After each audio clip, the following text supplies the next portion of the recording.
MMA fans enjoy fighters from Kyrgyzstan, and it's no different in this fight. We have Ataman, Rafael Fiziev. He's taking on King Bobby Green, and I can't wait for this fight because for Fiziev, well, he hasn't been a Tiger Muay Thai in a while from the IGs. He's been in the States. He's been training out of Sanford MMA. He's been at what looks like Extreme Couture in the past couple of weeks, getting acclimatized to Vegas, but I've seen him at Sanford in a lot of different pictures with a lot of different fighters. Shavkat Rakhmonov was the first time I went, I mean, he's not, like, added in this picture, but that's Fiziev, right? So, yeah, it is. He's got pictures with Gilbert Burns as well. You know exactly the drill. He's a kickboxing coach at Tiger Muay Thai, or he has been, and you absolutely love to see it. Now, Tiger Muay Thai has undergone some changes lately. I don't know. I'm going to look into it after this one about Fiziev, but I know the Hickman brothers aren't there anymore, so it's going to be a weird time there, but you know exactly the blueprint for Fiziev. He lost to Magomed Mustafayev. Spinning back kick was crazy. That's insane. Since then, beaten a pretty good amount of fighters. I mean, Alex White to kick it off. Mark Chiesa after that. Hanato Moicano where he finishes him and looked amazing in that first round. Now he's taking on Bobby Green. Losses sandwiched the wins. His last time out, he was a huge favorite over Thiago Moises. Moises had that mad look to his face, and he absolutely ate Bobby Green for dinner. So the guy at Pinnacle MMA, a gym that haven't really been winning a lot of stuff lately. I mean, just him and his training partner, Darian Caldwell, haven't had the best results. But for Bobby Green, career resurgence in 2020. He gets that fight against Moises. He was supposed to fight Jim Miller not that long ago. But another Fed Smoker reference. I mean, he didn't follow Proto, buddy. He weighed in at 156. And then he collapsed backstage, so the fight fell out. We were excited for that one. Now we get this one, Matt. So for Bobby Green, are we going Fat Joe shoulder lean on this, or what are we thinking? Bobby Green does love to lean back, and it is really weird. Like, we don't see the shoulder roll all that often in MMA, especially. And when we do see it, it's like Luke Rockhold. And guess what happens when he shoulder rolls? He gets knocked out because of it. But Bobby Green, other than the Dustin Poirier fight, who Dustin Poirier is arguably the best boxer in the UFC regardless of weight class, it does work really, really well. And he must be a very frustrating fighter to fight because, especially in his prime, when Bobby Green was beating the Edson Barbosas of the world. Actually, no, he lost that fight. But when he was fighting the Barbosas and the Poiriers of the world, like, Bobby Green was that dude at lightweight. He was kind of one of the first sort of really good boxers who, wow, he's got this unique movement. He's on a bit of a roll. But the thing with Green is that he doesn't really have the power to go along with that boxing. It is kind of odd. Like, if he connects clean, you will go down. But he really does rely on his great gas tank and his cardio. And he has good offensive wrestling, too. Go back to the Eric Koch fight. I highly recommend that because that was a fight where both guys were completely written off. People thought Bobby Green was well past his prime. And the same thing with Eric Koch. Former featherweight moved up to welterweight.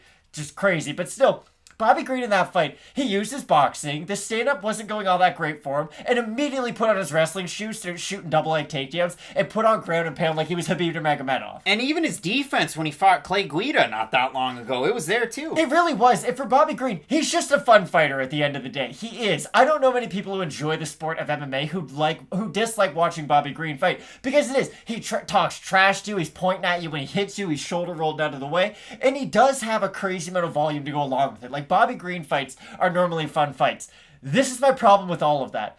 There's a term that's used in, I think it was Skyfall, and it's when, I know we're going off the or we're going way off the cue for this, but when he's talking to the guy who makes his technology, and he's like, hey, we're using security through obscurity. And that's stuck in my head. That's kind of Bobby Green. It's security through obscurity. What he does isn't normal, and that's what makes him different. When you're in there, you ever play basketball with a guy who like plays football, and they're just really athletic? What they do isn't normal, but they're still good at the sport just because they can kind of figure stuff out. It's like meathead white belts. They're just going to go and try and power you. Exactly. Bobby Green isn't necessarily like that. There's definitely more finesse to it. But the fact that he is so weird with everything is a huge benefit for him. My issue with that is fighting a guy like Fiziev, who is built basically just off fundamentals. Like Fiziev, we talk about his kickboxing background and the great kickboxers that he himself has trained, much less fought.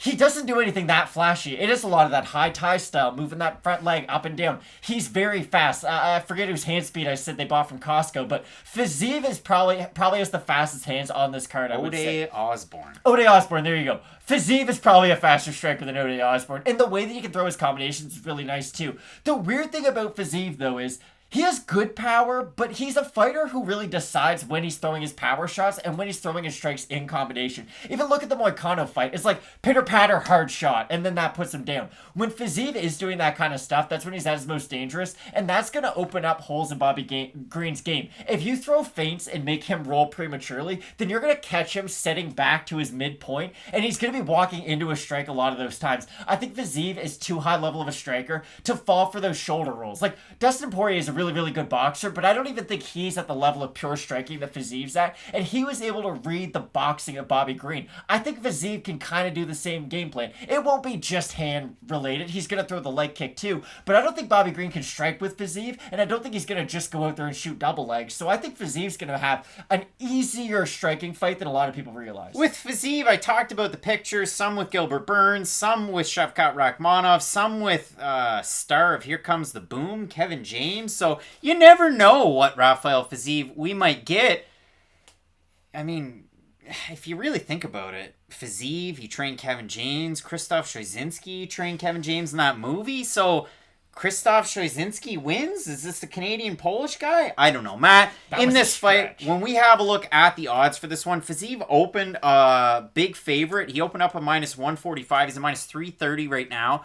For Bobby Green, plus 125 to a plus 252. If we have a look at the Topology votes, I feel like I'm not going to get surprised, Probably but not. maybe I... No. 903 total votes, 91% Fiziev, 46% by decision, 48% by knockout. There's a slim margin to think he's going to win by submission. I doubt it. Hipsters. 9% have Bobby Green to win, 63% by decision. I think Fiziev's going to win this one. I can't tell you if it's going to be by knockout or by decision. You figure that one out on your own. You put the pieces out there. It's like, what are they, Lincoln Logs. I give you an assortment of them. You do whatever you want with them. I'm going Fiziev. What are you saying? I think Green can win this fight. It's a very, very small margin, but if Fiziev does find himself missing a lot in that first round, and let's say he is trying to knock out Bobby Green, he's throwing nothing but power shots, kind of like Gavin Tucker did against Rick Glenn early on in their fight. It's, I'm going to knock him out, going to knock him out. Damn, I'm way more tired than I thought I was. Oh, these punches hurt a lot more than I thought they would, and they just kind of get dominated. Again, I don't think that's going to happen, but it is a possibility, so I should throw it out there. Bobby Green doesn't check leg kicks, and he is susceptible to hooks to the head. What's Fiziev amazing at? Well, leg kicks and then throwing combinations that end in power shots. I actually like Fiziev by stoppage in this fight, and I do like it going inside the distance. I think the accumulation of leg kicks are really going to take their toll on Bobby Green, and the fact that he does have a really good gas tank just means that he's going to be more there, and he's going to eat more damage, unfortunately. I do feel like the leg kicks can eat up Bobby Green, really limit his movement, and then leave him as a sitting duck for a big shot of Fiziev. This is going to sound weird. This is the opposite of an extreme couture fighter. Are we going to get the boxer-wrestler, not the wrestle-boxer of Bobby Green? Are you going to get the pure striking of Fiziev? We're both going with Fiziev. You let us know down below in the comments section who you have in this fight. But Matt, I can't wait for the fights on the rest of this card. You kick it on over to the main card. Great offerings, including the main event, Derrick Lewis, Ciryl Gane. So you're not going to want to miss any of those videos. Keep locked in with Fight Night Picks, as we always say. Let's get into it.